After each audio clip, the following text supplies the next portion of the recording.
Est-ce que vous avez déjà souhaité la mort de quelqu'un? Je crois pas, sincèrement, je crois pas. Hein. Est-ce que vous avez... Si, Trump. Mais je pense qu'il va se faire descendre. J'ai décidé qu'il allait se faire descendre. Ouais. Moi, j'ai décidé que t'étais une grosse p***.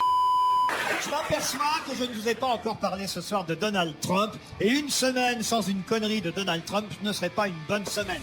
Comme le seul Donald dont on aimerait qu'il soit abattu pour cause de grippe aviaire. Notez bien que s'il continue comme ça, la CIA ne devrait pas tarder à lui organiser une petite balade en décapotable à Dallas. Attention, hein. Attention, parce que dire de but en blanc que Trump est con serait, c'est vrai, réducteur. C'est pas faux, mais c'est réducteur. Il est aussi incompétent, raciste, misogyne, vulgaire et menteur. Là, au moins, c'est déjà plus complet. Bravo, monsieur Ruquier. Vous êtes si subversif. Les Américains, hélas pour eux, sont donc en train de se rendre compte que le danger pour les États-Unis n'était pas les musulmans, les Mexicains ou les Noirs, mais le gros blanc qui a été élu à la tête du pays. Fils de pute.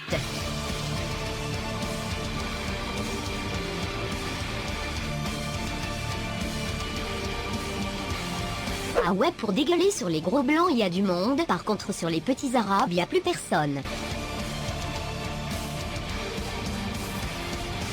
Mehdi m'éclate, c'était le petit chouchou des Inrocks et de Télérama, un chroniqueur issu de la banlieue que toute la bobosphère nous vendait comme le nouveau Rimbaud, comme elle le fait chaque fois qu'elle trouve un arabe qui sait écrire 3 phrases sans faire de faute, sauf que ce gars a pondu pendant des années une chier de tweets tellement racistes qu'à côté de lui, même Jean-Marie Le Pen, c'est une danseuse étoile. Et là bien sûr, aucun Laurent Ruquier du service public pour dire raciste, misogyne, vulgaire et menteur.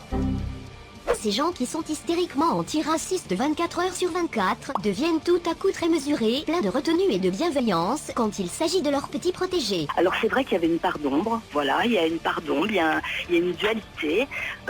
Si tu t'appelles Julien et que tu t'énerves un peu, t'es tout de suite un néo-nazi fascisant. Par contre, si tu t'appelles Mehdi, tu as une part d'ombre, une dualité, lol bande d'enculés. Encore dans l'entourage du Front National, des personnalités radicales. Frédéric Chatillon est de tous les meetings du Front National.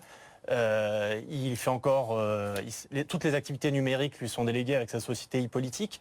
Qu'est-ce que vous répondez à cela, à ce qu'un ancien Gudard, une figure voilà qui est proche? Moi je réponds qu'à la une des Inrocks, oui, vous aviez. Et vous les aviez vus vous avant les tweets Voilà. Mais est-ce que vous les aviez vus avant vous les tweets? Ah mais il faut faire votre boulot monsieur.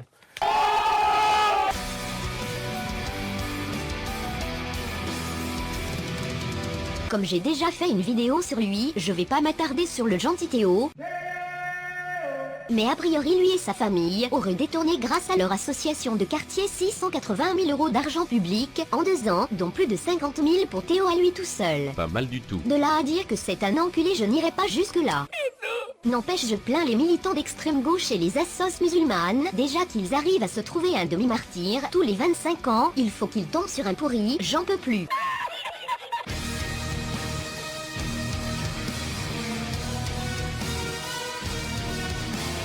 Cette semaine dans l'Essonne, des mecs ont tiré à balles réelles sur les policiers et en Seine-Saint-Denis, 2 juifs ont été sauvagement agressés à la scie à métaux, l'un d'eux a même eu un doigt coupé. Et sinon vous savez, Mehdi m'éclate, il était pas tout seul, il bossait avec son pote Badrou, lui aussi il a écrit quelques tweets pas très Charlie. Dans le même registre on a Ouleya Amamora qui vient d'obtenir le César du meilleur espoir féminin. Ce rôle était juste magnifique. Sauf qu'en matière d'espoir on a connu mieux. À part ça à Grenoble, des filles ont mis le feu aux cheveux d'une autre pour lui voler son téléphone et à Sevran un policier a été gravement blessé par un jet de bloc de bitume. Ah oui, puis il y a eu ça aussi. Ça, tu me filmes?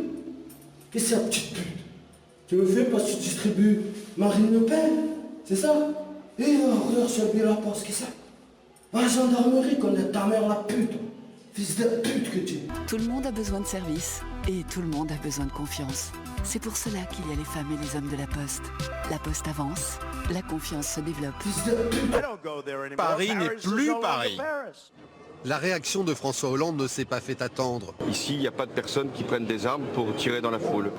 Attendez, c'est pas fini. Des militants d'extrême gauche ont attaqué des bus de militants FN qui venaient voir le meeting de Marine Le Pen à Nantes. Quelques heures plus tôt, ils avaient déjà foutu le bordel dans les rues et blessé 11 policiers et gendarmes dont un gravement. Ah, et j'oubliais, un certain Yassine Chawa, assistant parlementaire PS et soutien d'Emmanuel Macron, est accusé d'apologie du terrorisme. Voilà, ça c'était juste pour cette semaine, mais n'oubliez pas, le problème en France, c'est rien de tout ça, c'est le Front National.